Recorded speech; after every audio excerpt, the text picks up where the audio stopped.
Your goal is to be the largest online, and you are, retailer in the world. Beyond that, what's the goal? Well, our mission is Earth's most customer-centric company. But I don't know what that means. Well, I'll give you an example. Right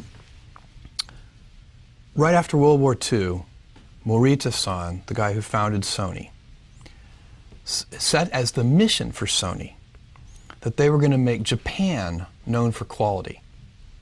And you have to remember, this was a time when Japan was known for cheap copycat products. And Morita-san said, he didn't say we're going to make Sony known for quality. He said we're going to make Japan known for quality. He chose a mission for Sony that was bigger than Sony.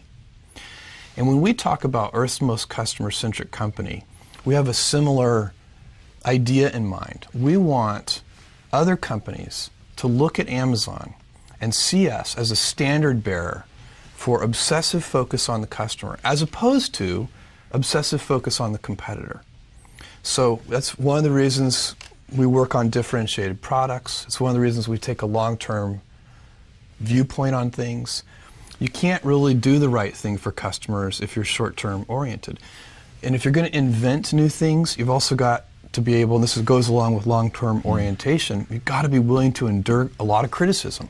You know, if you're going to put, Kindle is a good example, if you're going to put your back into reinventing a 500-year-old industry, some folks are going to get ornery.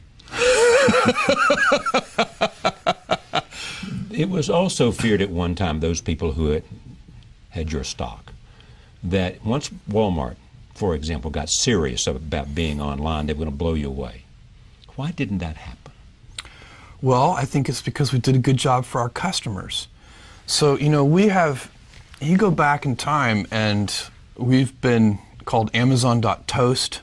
Right, I remember. Amazon.con, Amazon.bomb. You know, this is all like the first 3 years of our existence. Sure, yeah. And that's part of what I'm talking about, the willingness to be misunderstood. If you're going to do things, we lay out what we're doing and we tell people, you know, how we think about things.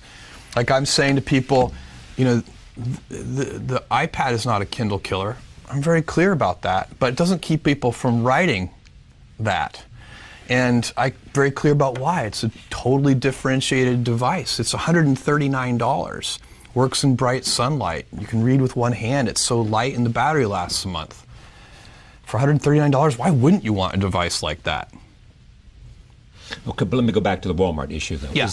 What was it that made you able to sustain a challenge from the world's greatest retailer? Obsessive customer focus on... But how do you focus on the customer better than they focus on the customer? Well, I mean, they're pretty good at focusing on the customer, too. But we're very differentiated in how we do it. And so our approach, if you think about our retail business, which I think is what you're asking about here, there are really three things that we know are critical. Well, that's the heart and soul of your business, isn't it? Well, and especially relative to the Walmart question, yeah. I think that's the key. It's selection, low prices, and fast, convenient, reliable delivery. So that the shipment side.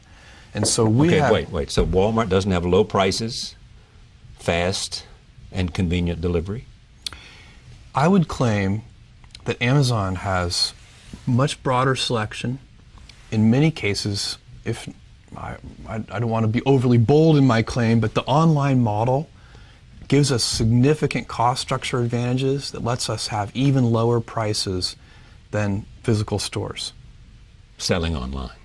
Well, sometimes they do have umbrella problems sometimes where they don't want to compete against themselves online versus offline. But a Walmart, with all of the volume that it buys, its purchasing power, therefore gives it the ability to offer lower prices.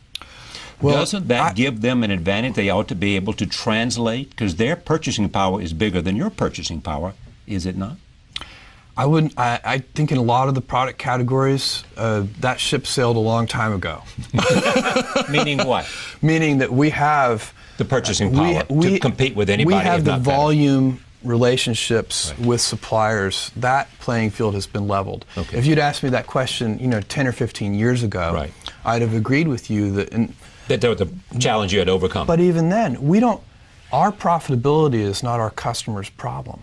We don't take the point of view that we're going to price products, at a particular margin for ourselves. We say we're going to price products competitively, and if that means on that product that we lose money, that's okay, because we need to take care of the customer and earn trust, and we'll figure out over time. And if we find we can't ever make money with that product, we'll stop selling it. But we're not going to make customers pay for any of our inefficiencies, if you see what I'm saying. Did you lose money on the Kindle? Every new business that we have ever invested in, it has taken years. Most businesses have either no impact on our financials for the first 5 to 7 years, or a negative impact on our financials for the first 5 to 7 years. And we do a lot of new things. The company is very healthy financially. We're doing very well, and it's an outcome of customer obsession. So, when we were Amazon.toast, that was because Barnes & Noble had, we only had 100 and, right. When we were declared Amazon.toast, I think we had 150 employees. Barnes & Noble had 30,000 employees. And somebody wrote an article that said, Amazon has had a great 2-year run, but now the big boys have shown up, and they're going to steamroll them. And, we had a all-hands meeting. I called all 150 employees together, and I said, look, because everybody's worried about it. Every employee has read the Amazon.toast article.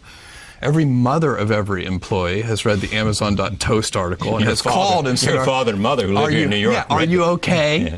And so we had an all-hands meeting, and I said, look, you should wake up worried, terrified every morning, but don't be worried about our competitors, because they're never going to send us any money anyway. Let's be worried about our customers and stay heads down focused. And so these are big, most of these are big markets. Another way to answer your question about competitors and Walmart is to say, look, they can succeed fabulously, and it won't stop us from succeeding. These retail markets are huge. So it often doesn't make sense for us to think of it as a pitched battle. Sometimes people think about business as it's kind of like a sporting event. There's a winner and a loser. It's not a zero-sum game. It usually isn't. I'm sure there are cases where, but most often, industries succeed. So I can tell you, I think e-commerce is succeeding. And the way we think about it, nobody else has to fail for us to do well. I think ebooks is like that. I think there are going to be many winners.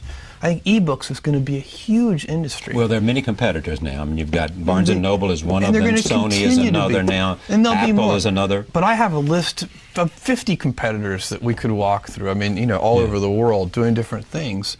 And our focus is going to be, we'll try to pay attention to those competitors, but we're not going to obsess over them. We're going to obsess over readers, and because those are the people who are buying that device. And we're going to make it, and it's not just a business for us, it's a mission for us. And missionaries build better products. What is Jeff Bezos thinking about today in 2010 that we might not know anything about that he thinks may be a reality in 2013 or 2015?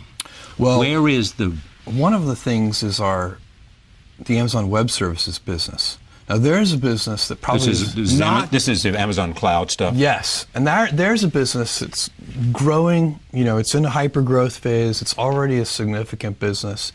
That's a business that probably is not getting as much attention as it deserves. Is there a dominant player in the cloud business now? Well, Amazon, in the infrastructure part of it, which is the part that we play in, Amazon is by far the leader. Right. It started mostly with startup companies, but now it's big enterprises adopting. The best analogy I can give you for this is it's like the electric grid. So instead of, right now, big companies build their own data centers, and they buy their own servers, and they put it in. It's a lot of CapEx. There's a lot of price of admission. You have to, if you're going to operate a data center, you have to do it well. But it doesn't differentiate you from your competitors. It's just a price of admission. And so what we do at Amazon Web Services is we sell compute by the hour. We sell compute by the drink. And it's just like buying electricity off the grid instead of having your own power manufacturing, your own power generating plant.